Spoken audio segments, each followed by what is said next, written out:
روایت لکھی ہے دیلمی کے حوالے سے، فرمایا کہ ایک انسان کی موت کا وقت جب آتا ہے اور فرشتہ اس کی روح قبض کرنے کے لیے جب آتا ہے اور وہاں یا تو مرنے والا خود یاسین پڑھ رہا ہے یا کوئی وہاں بیٹھا ہوا یاسین پڑھ رہا ہے، تو ملک الموت واپس اللہ کے پاس جاتا ہے اور یہ کہتا ہے کہ اللہ وہاں یاسین کی تلاوت ہو رہی ہے، تو یاسین کے جتنے فرشتے تو نے پیدا کیے ہیں وہ سارے فرشتے اس مرنے والے کے پاس موجود ہیں، میں اس کی روح کیسے قبض کروں؟ اس کی روح کو میں کیسے قبض کروں؟ وہاں تو سارے فرشتے موجود ہیں۔ تو حدیث شریف میں جناب رسول اللہ صلی اللہ علیہ وسلم نے فرمایا کہ اللہ جنت کا داروغہ، جو جنت کے اندر اللہ تعالیٰ نے بنایا ہے سیکیورٹی گارڈ، اس کا نام رضوان ہے۔ یہ رضوان کو اللہ بھیجتا ہے اس مرنے والے کے پاس اور اس کو جنت کے نظائر بتاتا ہے کہ یہ تیرے لیے تیار ہے، یہ باغ ہے، یہ مکان ہے، یہ چیزیں اللہ نے تیار کر رکھی، اور اخیر میں وہ جملہ کہتا ہے اللہ تیرا منتظر ہے، چل جلدی تو۔ جب یہ جملہ کہا جاتا ہے کہ اللہ تیرے انتظار میں ہے، وہ اپنی روح چھوڑ دیتا ہے۔ یہ یاسین شریف کی برکت ہے۔ حدیث شریف میں آتا ہے کہ موت کے موقع پر اگر یاسین شریف کی تلاوت کی جائے تو روح کے نکلنے میں بہت آسانی پیدا ہو جاتی، سہولت پیدا ہو جاتی۔ اس کی وجہ یہی روایت ہے کہ اس موقع پر فرشتے کی آمد پر رضوان کی آمد ہوتی ہے اور اس کو جنت کی بشارتیں سنائی جاتی ہے، جنت دکھائی جاتی ہے، جس کے نتیجے میں وہ تیار ہو جاتا ہے آخرت کی طرف اور وہ رغبت کرتا ہے آخرت کی طرف۔ تو سورہ یاسین شریف کتنی اہم سورت ہے۔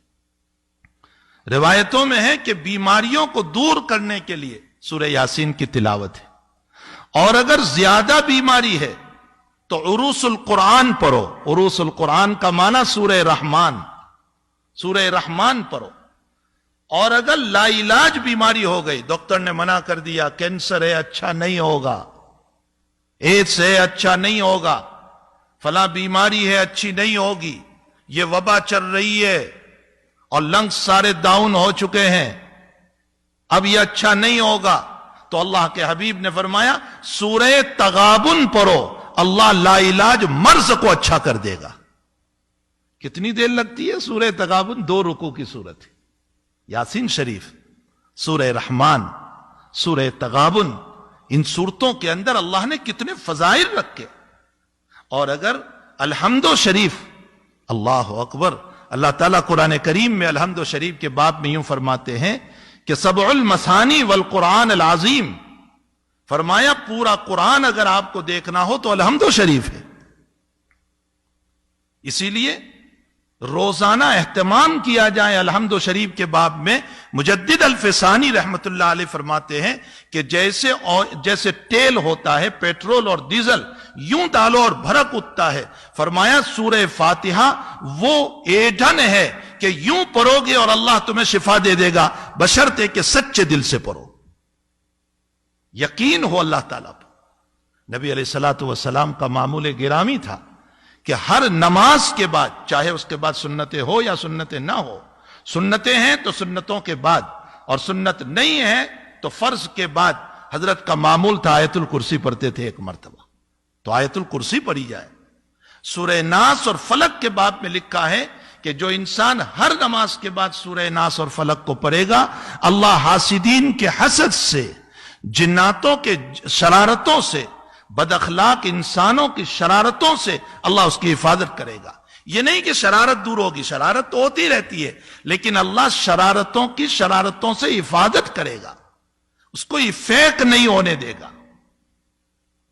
ایک حدیث شریف میں حضور پاک صلی اللہ علیہ وسلم نے فرمایا اگر تمہاری دنیا کے باب میں مسئلہ یہ ہو گیا کہ آمدنی کم ہو گئی، حالات ٹھیک نہیں ہے، ضرورتیں پوری نہیں ہو رہی ہے، آج سارے لوگ کہہ رہے ہیں نا ضرورتیں پوری نہیں ہو رہی ہے، آمدنی کم ہو گئی ہے، دکان ٹھیک نہیں چل رہی ہے، جاب نہیں مل رہا ہے، پریشانیوں میں مبتلا ہو گئے، اللہ کے نبی فرماتے روزانہ سورۃ الواقعہ کی تلاوت کرو، اس سورہ واقعہ کی برکت سے اور میں مسجد میں بیٹھ کر قسم کھا کر کہتا ہوں ہفتہ نہیں گزرے گا اللہ راستہ کھول دے گا.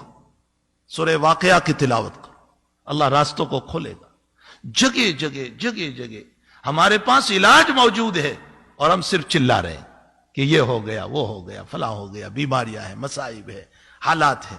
جبکہ اللہ تعالیٰ نے اس آگ کو بجھانے کی اور ان بیماریوں کو رفع کرنے کے لیے ہمیں قرآن کریم دیا ہے. ہمیں چاہیے کہ اس عظیم المرتبت قرآن کی روزانہ تلاوت کریں. کم سے کم 1 مرتبہ یاسین شریف روزانہ پڑھنا چاہیے، کم سے کم. اور سورہ کہف کے باب میں ہے، حضور پاک صلی اللہ علیہ وسلم نے فرمایا جو انسان سورہ کہف کی تلاوت کرے گا اللہ دجالی فتنوں سے محفوظ رکھے گا اس کو. اگر دجال آ گیا تو دجالی فتنوں سے محفوظ رکھے گا. چلو آپ کہو گے ہمارے وقت میں دجال کہاں؟ ارے وہ بڑا دجال نہیں، چھوٹے دجال تو ہیں دنیا میں بہت سارے، جو 3 لوگ ہیں، فتنہ کرتے رہتے ہیں، لوگوں کو جو ہیں پریشان کرتے رہتے ہیں، حالات میں ڈالتے رہتے ہیں. یہ چھوٹے دجال کا معنی کیا ہے؟ فریب دینا، دھوکہ دینا. یہ لوگ آج تو موجود ہیں. اور ایک